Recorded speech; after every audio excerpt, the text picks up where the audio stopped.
साथियों, मेरी धर्मपत्नी मायके गई हुई हैं। बल्ले बल्ले।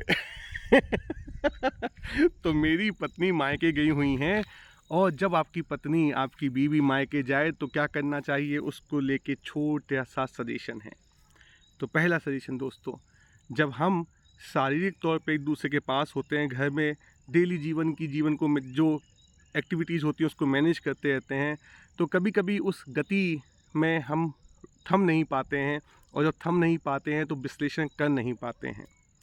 आज जब संसार कहता है कि जब आपकी मिसेज, आपकी पत्नी मायके जाएं तो आप घूमिए, दारू पीजिए, लोगों के साथ ऐश कीजिए, यहाँ घूमिए वहाँ घूमिए, टीवी देखिए, नहीं नहीं नहीं नहीं नहीं, बिल्कुल नहीं।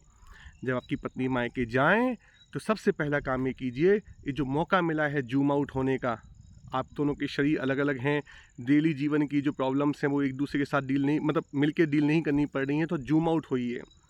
जूम आउट होके जब अपनी अपनी पत्नी को देखेंगे तो मेरा मानना यह है कि विश्लेषण का खूंटा हमेशा ये होना चाहिए। जो भी 3 बातें मैं बताना चाहता हूँ कि धर्म पत्नी जो है वो भगवान से लिखा हुआ बंधन है।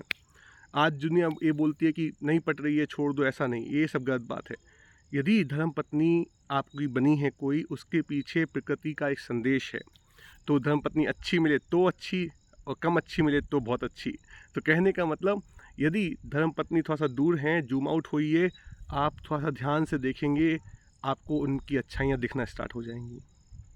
जो अच्छाइयाँ कभी कभी डेली जीवन में गति की वजह से दिख नहीं पाती हैं, जब वो जूम आउट होंगे तो दिखेंगी। और जब वो दिखें तो बहुत इसके पहले कि वो वापस जीवन में आए और आपका दिमाग फिर घूम जाए, उसको कहीं लिख लीजिए। जब आप लिखेंगे तो लिखते लिखते आपको उन अच्छाइयों के अंदर और सूक्ष्मता से और अच्छाइयाँ दिखना स्टार्ट हो जाएंगी। वही हमारे रिलेशनशिप का विटामिन होता है। उसी तरीके से आप अपने अंदर झांकिए कि शादी के पहले आप जो जैसे थे, क्योंकि तब भी आप अकेले थे, अब भी आप अकेले हो, तो उस अकेलेपन में अपने साथ रहने की जो क्षमता है वो आपकी कितनी बड़ी है। यदि आप पत्नी के घर जाने से, मायके जाने से, अकेले रहने से डर रहे हो, तो समझ लो आप कमज़ोर होते जा रहे हो। जो व्यक्ति अकेले खुश नहीं रह सकता, वो दुनिया में किसी के साथ भी खुश नहीं रह सकता।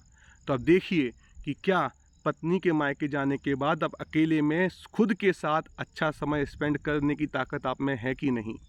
यदि नहीं है तो आपके पारिवारिक जीवन में जो भी गलती है वो स्वयं एक्सेप्ट कीजिए, क्योंकि कहीं ना कहीं उस अकेले, जब आप खुद की कंपनी एंजॉय नहीं करोगे तो दूसरों की कंपनी कैसे एंजॉय करोगे। तो उसकी जिम्मेदारी लीजिए कि भाई गलती हम में हो रही है, हमें ज्ञान का, भक्ति का, प्रेम का, कर्म का पोषण चाहिए, उसी दवाइयाँ से इन्फेक्शन दूर करना है, और ध्यान का पोषण चाहिए। तो हो गया। पत्नी को जूम आउट होकर उनकी अच्छाइयाँ देख के लिख लीजिए, इसके पहले कि भूल जाएं। खुद का आकलन कीजिए कि आपकी अकेले के साथ रहने की शक्ति बढ़ी कि नहीं बढ़ी। और तीसरी बात जो मुख्य बात है, क्योंकि आपकी और आपकी पत्नी के बीच में जो अभी फिजिकल गैप है, उसमें एक वैक्यूम है। जब आप भक्ति के और ज्ञान के आधार पर ये समझ जाते हैं कि आपकी पत्नी और आपका जो संयोग है वो प्रकृति का एक वरदान है, तो जो वैक्यूम आपके शरीर के बीच में आया है, क्योंकि वो मायके है, आप यहाँ पे हो, जो आपके मन के बीच में थोड़ा सा एक खाली स्थान आया है, उसमें प्रेम के बीज रोपित कर दीजिए। जब आपकी बीवी मायके गई हो तो उनके साथ फ़ोन पे बहुत बातें कीजिए। मैं अपनी वाइफ के साथ जनरली मैंने देखा है, जब वो घर में होती है तो मैं उनसे बात ज़्यादा नहीं कर पाता हूँ, लेकिन जब वो मायके जाती हैं तो मैं ज़रूर उनसे बात करने का मन करता है, और कोई पुरानी अच्छी बातें याद करने का मन करता है। छोटी सी बात कह के छोड़ दीजिए, छोटा सा व्हाट्सअप मैसेज करके छोड़ दीजिए, हल्का सा गाना रिकॉर्ड करके भेज दीजिए।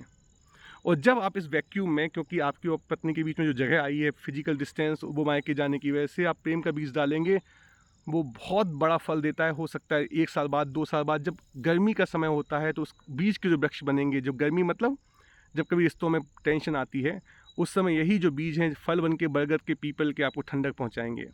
तो अब मेरी बीवी मायके गई है, तो मेरे को 3 विचार आए तो मैंने आपके साथ साझा किए। तेरा तुझको अर्पण। बताइएगा कमेंट में कैसा लगा, गाली मत देना।